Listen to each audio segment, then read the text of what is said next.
Welcome to Learn Tech Today English. Learn today, understand better, and succeed tomorrow. Welcome to Learn Tech Today English. Today, we're breaking down a foundational business and tech concept in the absolute simplest possible way: the 4 indicators of a highly profitable market. But first, imagine this for a second. What if you built the most advanced AI software in the entire world, but literally no one wanted to buy it? It sounds crazy, right? But what if the real secret to building a successful tech business isn't your product at all? What if it's actually about 4 specific indicators of the market you choose? You see, when you're picking markets for your new app, an AI agency, or a piece of software, you absolutely have to look for these 4 distinct indicators. Why? Because you want to channel existing demand rather than trying to create it from scratch. Trust me, whether you're a student, a software developer, or a seasoned business owner, understanding these 4 pillars will completely determine if your business is playing on easy mode or struggling on hard mode. Okay, so here's a quick look at our agenda for today. We'll cover the tech entrepreneur's trap, the 4 indicators of success, the 3 core markets, the ultimate startup checklist, and finally, the exact formula for success. Let's dive in. Section 1, the tech entrepreneur's trap, building without buyers. We really need to start with the painful reality of building incredible AI tools for industries that are, well, actually dying. There's this great story about a brilliant marketing professor.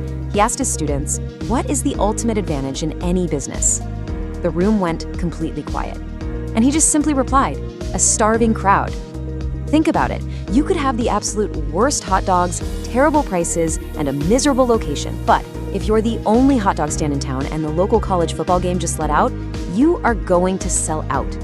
Bottom line, if there's a ton of demand for a solution, you can literally be mediocre at business and still make a lot of money. Now, the ultimate goal here is making people an offer that is so good they would genuinely feel stupid saying no. But here's the catch. Creating that irresistible grand slam offer, it's literally only possible if you're targeting people who are actually hungry for it. If you don't have a market for your offer, absolutely nothing that follows is going to work. Which brings us to Section 2, 4 indicators of success, the ultimate checklist. To pick a market that practically guarantees your success, you need to look for 4 specific things. I want you to think of these 4 pillars as your strict, absolutely non-negotiable checklist before you write a single line of code. We're talking about massive pain, purchasing power, easy to target, and growing. Let's break these down one by one so you know exactly what to look for. First up is massive pain. Your audience must desperately need what you're offering, not just want it. Pain can be anything that severely frustrates people about their day-to-day lives. As the old sales saying goes, the pain is the pitch. A prospect simply has to have a painful problem for you to solve so that you can actually charge money for your solution. If you can accurately articulate the pain they're feeling, they will almost always buy what you're offering. Second on the list is purchasing power. This just means your audience actually has to have the money, or at least access to the money, to pay for your services at the prices you require to make it worth your time. For example, if you offer an amazing, highly effective resume writing service, but you specifically target unemployed people who are completely broke, you're going to struggle. They might be in massive pain, sure, but they just lack the purchasing power to actually solve it. Okay, third is easy to target. Look, if you have a perfect market, but you literally cannot find the people who comprise it, making a successful offer is going to be incredibly difficult. You want to look for groups that gather in specific associations, maybe mailing lists or social media channels. Imagine you want to sell software to rich doctors. They definitely have massive pain and purchasing power.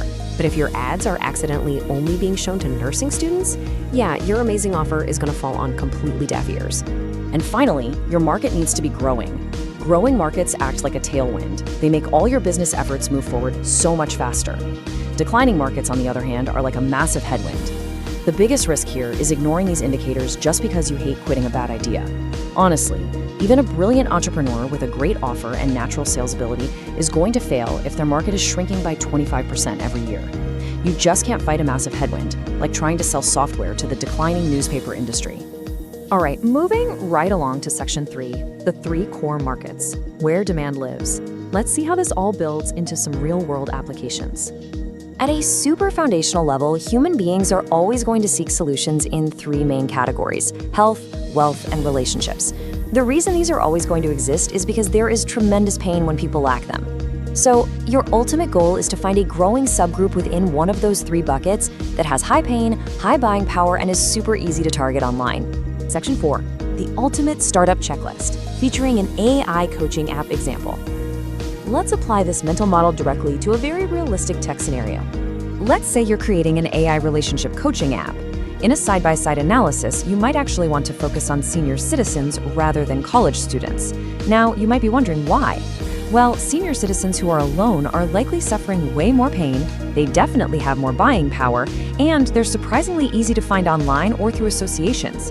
Plus, the market is growing. There are more people turning 65 each year than turning 20. So this perfectly checks all 4 of our boxes. Which brings us to Section 5, the formula for success, the hierarchy equation. This is the absolute core framework you need to memorize for your entire tech and business journey. Here is the mental model you need to internalize. The order of importance for success is your market, that starving crowd, followed by offer strength, and finally, persuasion skills.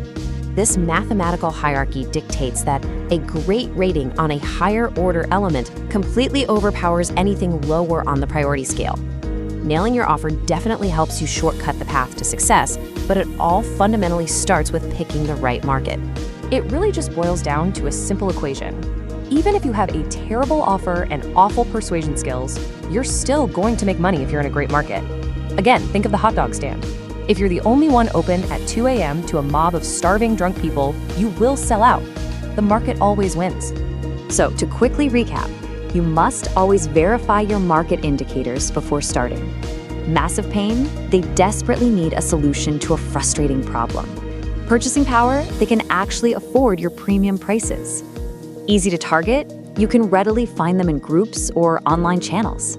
And growing, the market is providing a powerful tailwind to accelerate your growth. Seriously, if you're launching an AI startup or a SaaS tool, use these 4 indicators as a strict checklist before writing a single line of code. Don't get romantic about your audience. Use this framework so you prevent yourself from building amazing tech for dying industries. Instead, serve people who can actually pay you exactly what you're worth. If you found this explainer helpful, please like, share, and subscribe to Learn Tech Today English. And make sure you turn on that bell icon so you never miss our latest AI and tech updates. Now, I want you to look at your current project and ask yourself, are you building your software in a headwind or a tailwind? See you in the next explainer.